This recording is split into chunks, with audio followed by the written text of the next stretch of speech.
Unlimited गुरु classes में आपका बहुत बहुत स्वागत है। मैं हूं ब्रिजेश।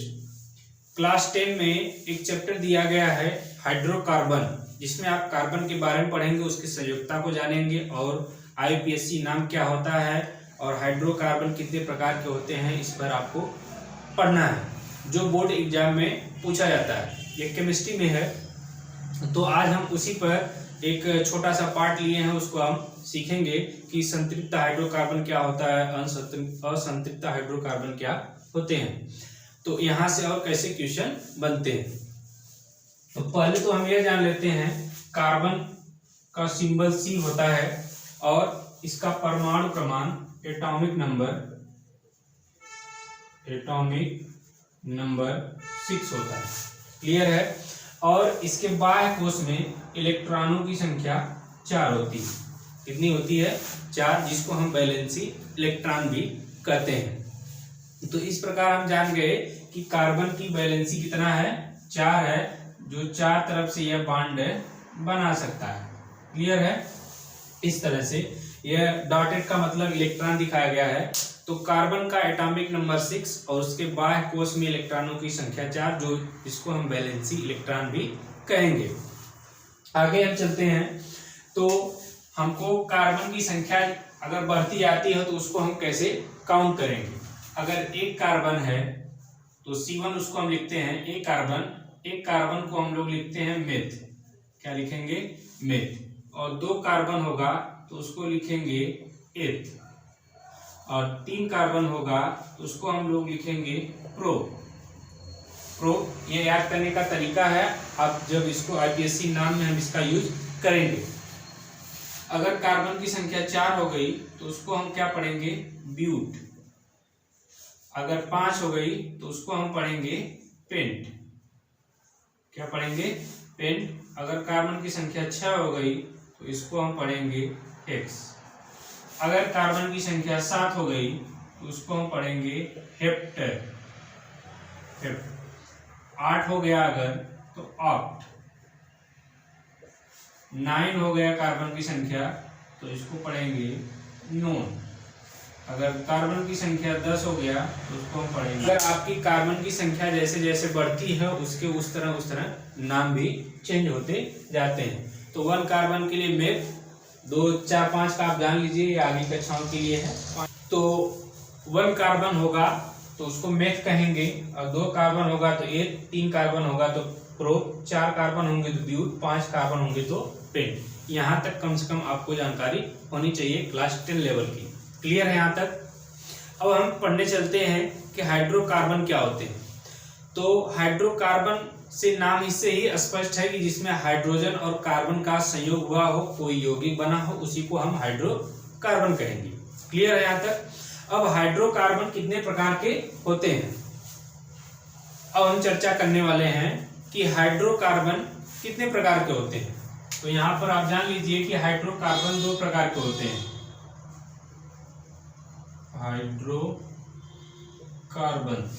हाइड्रोकार्बन 2 प्रकार के होते हैं। फर्स्ट है आपका और सेकेंड। तो पहले को हम लोग कहेंगे संतृप्त हाइड्रोकार्बन।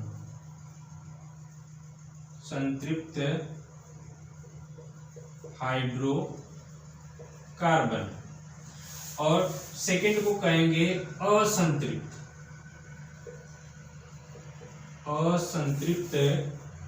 हाइड्रोकार्बन।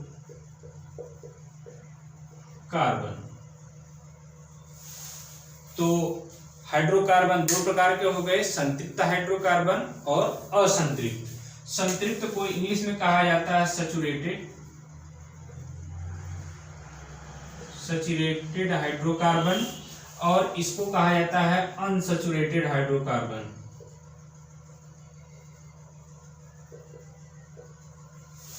Unsaturated hydrocarbon. तो अब यह क्या होते हैं, इस पर कैसे आप में सवाल बनता है। तो कभी कभी आपसे परिभाषा करने के लिए भी पूछ देता है कि संतृप्त हाइड्रोकार्बन के बारे में एक टिप्पणी लिखिए, या असंतृप्त हाइड्रोकार्बन के बारे में आप टिप्पणी दीजिए। तो हम पहले चर्चा करने वाले हैं संतृप्त हाइड्रोकार्बन की। क्लियर है? तो फर्स्ट नंबर है संतृप्त हाइड्रोकार्बन क्या होते हैं। तो इसमें कार्बन और हाइड्रोजन के बीच जो बॉन्ड बनता है वह सिंगल बॉन्ड होता है, सिंगल बॉन्ड। और एक सिंगल बॉन्ड में 2 इलेक्ट्रॉन पाए जाते हैं। सिंगल बॉन्ड का मतलब एक लाइन होगा छोटी सी, इसका मतलब है एक इलेक्ट्रॉन इधर से शेयर किया है, एक इलेक्ट्रॉन इधर से शेयर किया है। क्लियर है? इसका मतलब है कि जो संतृप्त हाइड्रोकार्बन है उसमें कार्बन परमाणुओं के बीच जो बंध बनेगा वो सिंगल बॉन्ड होगा। तो यहाँ फर्स्ट स्टेप में हम लिख सकते हैं कार्बन परमाणु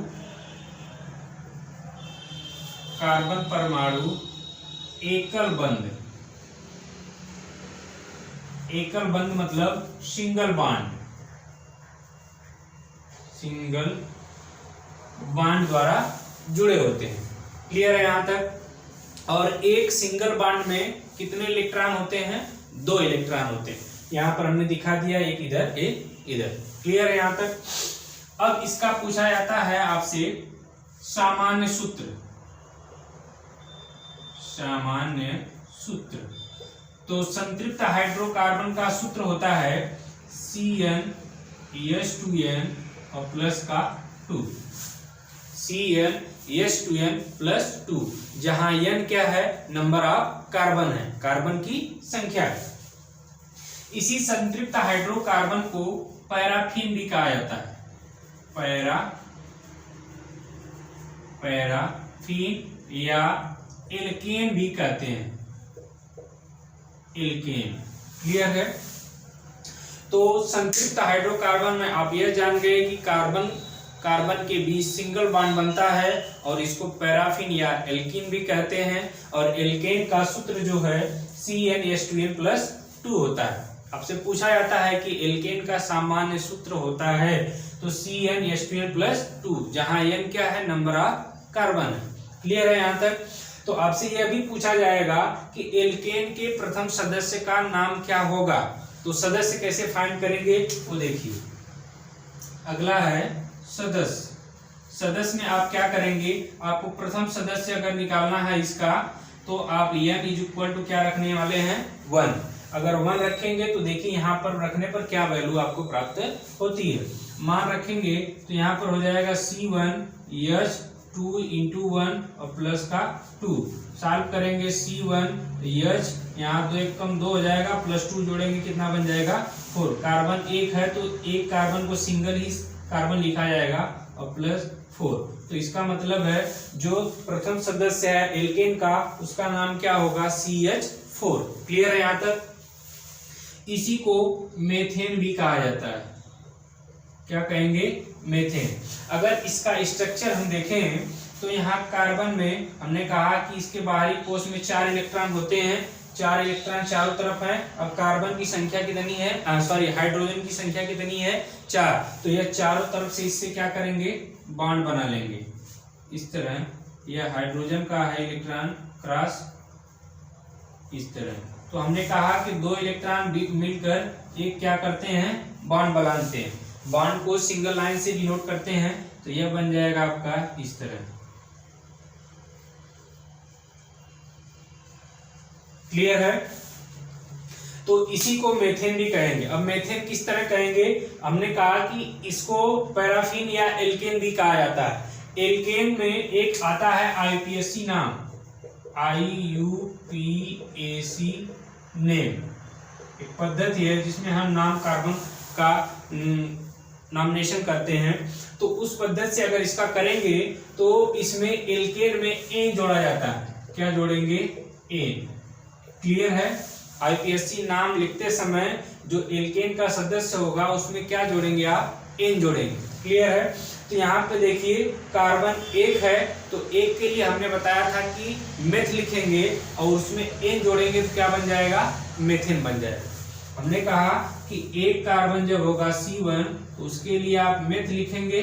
तो यहाँ पर देखिए एक कार्बन है, एक कार्बन के लिए हमने मेथ लिखा और प्लस IUPAC नाम लिखते समय जब एल्केन का सदस्य होगा वह तो उसमें क्या जोड़ेंगे? एन जोड़ेंगे।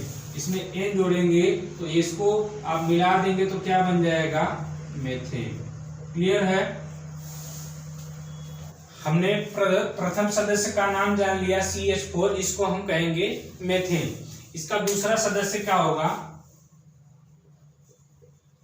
दूसरा सदस्य, दूसरे सदस्य में हम n इज इक्वल टू क्या रखेंगे 2। आपसे अगर तीसरा सदस्य पूछा जाता है तो n इज इक्वल टू क्या रखेंगे 3। अब देखिए n इज इक्वल टू 2 रखेंगे तब यहाँ पे आपका बन जाएगा C2 और H हाइड्रोजन की संख्या 2 इंटू n है तो यहाँ 2 इंटू 2 कर लेंगे, n की संख्या 2 लिए हैं और प्लस साइन 2, इसको सॉल्व कर लेंगे तो C2 क्या बन जाएगा 2 दूना 4 प्लस इसमें जोड़ेंगे 2 तो क्या बन जाएगा 6। यह आपका दूसरा सदस्य हो गया किसका, एल्केन श्रेणी का यह दूसरा सदस्य है और प्रथम सदस्य क्या है मेथेन। क्लियर है यहाँ तक। अब देखिए इसका नाम आपसे पूछा जाता है, इसका नाम क्या होगा। तो यहाँ पे देखिए आप तो यहाँ पे पढ़ ही रहे हैं कि एल्केन के बारे में, तो ये एल्केन का ही सदस्य है। जब एल्केन का सदस्य है तो इसमें कितने कार्बन हैं, 2 कार्बन है और 2 कार्बन के लिए हम लोग क्या लिखते हैं, एथ लिखते हैं, एथ। और आईपीएससी नाम लिखते समय क्या जोड़ते हैं, एल्केन में एन जोड़ा जाता है, एन। तो भैया क्या बन जाएगा, एथेन। क्लियर है। तीसरे सदस्य का नाम होगा C3H8 और जिसका नाम यहाँ पे बन जाएगा प्रोपेन। क्या बनेगा, प्रोपेन। और आईपीएससी नाम लिखते समय क्या जोड़ते हैं इसमें, एन। ये आप याद रखेंगे, जब आईपीएससी नाम हम लोग पढ़ेंगे उसका नॉमिनेशन करेंगे तब इसकी आवश्यकता पड़ेगी। जहां पर सिंगल बॉन्ड आएगा वहां पर हम क्या जोड़ने वाले हैं, एन। तो क्लियर हो गई इतना बात संतृप्त हाइड्रोकार्बन का, कि संतृप्त हाइड्रोकार्बन में कार्बन परमाणु एकल बंध या सिंगल बॉन्ड से जुड़े होते हैं और उसको पैराफिन या एल्केन भी कहा जाता है। और इसका एल्केन का सामान्य सूत्र CnH2n+2 होता है, जहां n क्या है, नंबर ऑफ कार्बन है। इसमें हमने प्रथम सदस्य का नाम भी देख लिया। प्रथम सदस्य निकालने के लिए आप n इज इक्वल टू 1 रखेंगे तो क्या बनने वाला है, CH4, जिसको हम लोग क्या कहेंगे, मेथेन कहेंगे। और दूसरा सदस्य जो है इसका n इज इक्वल टू 2 रखेंगे तो आपको क्या मिलेगा, एथेन मिलेगा। और तीसरा क्या बन रहा है, प्रोपेन। क्लियर है यहाँ तक। अगर आप इस चैनल पर नए हैं तो वीडियो को शेयर कीजिए और सब्सक्राइब कर लीजिए और आगे इस तरह का वीडियो पाने के लिए इस चैनल पर बने रहें। तब तक के लिए धन्यवाद।